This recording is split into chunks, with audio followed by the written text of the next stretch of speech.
Hyderabad गॅझेटियरचा GR लागू केल्यानंतर मराठा समाजाला होणाऱ्या लाभावरून मनोज जरांगे पाटील आणि मराठा अभ्यासकांमध्ये झुंजलेली आहे। मराठा अभ्यासकांनी GR म्हणजे धूळफेक असल्याचा आरोप केलाय।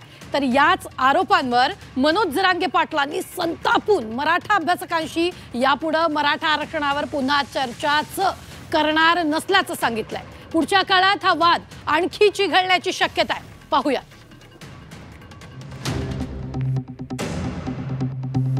मनोज जरांगे पाटील विरुद्ध मराठा अभ्यासक। आरक्षणाच्या GR नंतर मराठ्यांमध्येच नवा सामना। मराठा अभ्यासकांना जरांगेंची दारं बंद। हैदराबाद गॅझेटियरचा GR निघाल्यानंतर मराठा आरक्षणाची लढाई जिंकलो असं मनोज जरांगे सांगू लागले। या GR मुळे संपूर्ण मराठवाड्यातील मराठा समाजाला कुणबी जातीचे दाखले मिळतील असा विश्वास जरांगे पाटलांना आहे। आरक्षणाचं मैदान मारलंय असा आत्मविश्वास जरांगेंना आला असतानाच त्यांनी आता मराठा अभ्यासकांविरोधात मोहीम उघडली आहे। सरकारनं GR काढून हातचलाखी केल्याचा मराठा अभ्यासकांचा आरोप जरांगे पाटलांनी खोडून काढलाय। मराठा अभ्यासक उगाच GR बाबत संभ्रम निर्माण करत असल्याचा आरोप जरांगे पाटलांनी केलाय। एवढंच नाही तर यापुढे मराठा अभ्यासकांसोबतच चर्चाच करणार नाही असा निश्चयच त्यांनी केलाय। मी कसलाही मुलायजा करत नाही। कोणी किती आमच्या संभ्रम निर्माण केला तरी माझा समाज कोणावर विश्वास ठेवत नाही, मी पण कोणावर ठेवत नाही। कारण माझ्या समाजाला माहिती आहे हे जे आत्ता बोंबलतेत, जे संभ्रम निर्माण करतात GR बद्दल याच्याबद्दल, हे आधी कुठं झोपले होते? हे आधी काय येत नाहीत, बैठकाला बोलवल्यावर येत नाहीत, मुंबईत बोलवल्यावर येत नाहीत, हे कुठं कशातच नसतात। हे फक्त टीव्हीवर असतात, फक्त टीव्ह्या, उठलं की टीव्ह्या, उठलं की टीव्ह्या, एवढं रोज असते ते। बाकी काही नाही। मला बोलायचे नव्हते हे अभ्यासक, खरंच बोलायचे पण नव्हते। मराठा समाजाची इच्छा नसती यांना बोलवायची, अभ्यासक तज्ञ। पण ते मुंबईतले काही बांधव म्हणले नाही नाही आपण विश्वासात घेतलं पाहिजे सगळ्या। म्हणलं घ्या भाऊ आपलं काय। मराठा अभ्यासकांवर टीका करताना त्यांनी कुणाचं नाव घेतलं नसलं तरी त्यांचा सगळा रोख विनोद पाटलांकडे होता हे लपून राहिलेलं नाही। मराठा अभ्यासकांपैकी काही जणांना आमदार आणि खासदार व्हायचं होतं असा टोलाही त्यांनी लगावलाय।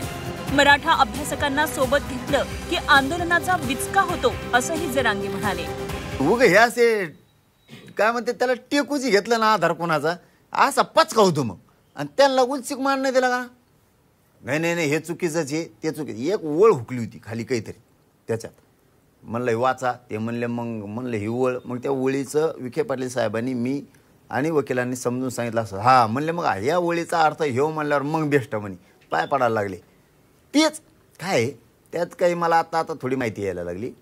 त्यात काही बरेच जण खासदारकीला रुसलेले, काहीचे तिकिटाला रुसलेले, त्यात काही आमदारकीला रुसलेले, आणि त्यात काही ओरिजिनल पक्षाचे जुने ओरिजिनल ती एखाद्या प्रत्येकाला वाटत असतं। पण जाऊ दे, तो विषय मी माझ्यासाठी सोडून दिलेला आहे। मनोज जरांगे पाटलांनी जे आरोप केले त्या आरोपांना विनोद पाटलांनी उत्तर दिले। सरकारनं काढलेल्या आदेशांचा अभ्यास करण्याची जबाबदारी अभ्यासकांवर आहे। मराठा अभ्यासक त्यांना दिलेलं काम प्रामाणिकपणे करत असल्याचं विनोद पाटील म्हणाले। मराठा समाजाचा अजूनही अभ्यासकांवर विश्वास असल्याचाही दावा त्यांनी केलाय। राज्य सरकारचे जरांगेंनी जे आंदोलन केलं त्यात अभ्यासक फसवतात असं आता त्यांचं म्हणणं आहे, आणि अभ्यासकामुळे समाजाचं नुकसान होतं। तुमचं एक मत काय आहे या सगळ्याबाबत? हे बघा, जो काही माहिती पुस्तिका, जो कागद आता लेटेस्टमध्ये सरकारने दिला, तो कागद आंदोलनकर्ते म्हणून तिथल्या उपस्थितांनी स्वीकारला। अभ्यासक मंडळी जे कोण आहे, मी सगळ्यांचा सन्मान करतो। त्यात ज्येष्ठ रिटायर्ड जस्टिस पण अभ्यासक म्हणून कोळसे पाटील साहेब आहेत, सगळे जे काही लोक आहेत हे ते आपलं मत मांडता, आणि ती मतं मांडण्याची त्यांच्यावर जबाबदारी आहे, आणि ते मतं मांडता म्हणून लोक त्यांचं ऐकता। तर त्यांनी जे कागदात आहे ते सांगितलं। महाराष्ट्र सरकारनं आम्ही हैदराबाद गॅझेटर लागू करून GR काढतो असं आश्वासन दिलं, आणि मराठवाड्यातील सर्व मराठा समाज यांना कुणबी प्रमाणपत्र मिळेल असं आश्वासन दिलं। परंतु प्रत्यक्ष GR पाहिल्यानंतर त्यामध्ये असं काहीही नव्हतं। कारण 2004चा GR, 2012चा GR आणि 2023चा GR यापेक्षा हा GR वेगळा नाही, फक्त शब्दच्छल केलेला आहे, शब्द बदललेले आहेत। त्यामुळे महाराष्ट्र सरकारनं मनोज जरांगे पाटील मराठा समाजाची आणि आमची सर्वांचीच फसवणूक केलेली आहे. त्यामुळे आता मनोज जरांगे पाटील यांनी सर्व अभ्यासकांशी चर्चा करावी आणि महाराष्ट्र सरकारला जाब विचारावा आणि पुढील निर्णय घ्यावा. मराठा अभ्यासक एका बाजूला आणि मनोज जरांगे पाटील एका बाजूला हे चित्र आझाद मैदानातच दिसलं होतं.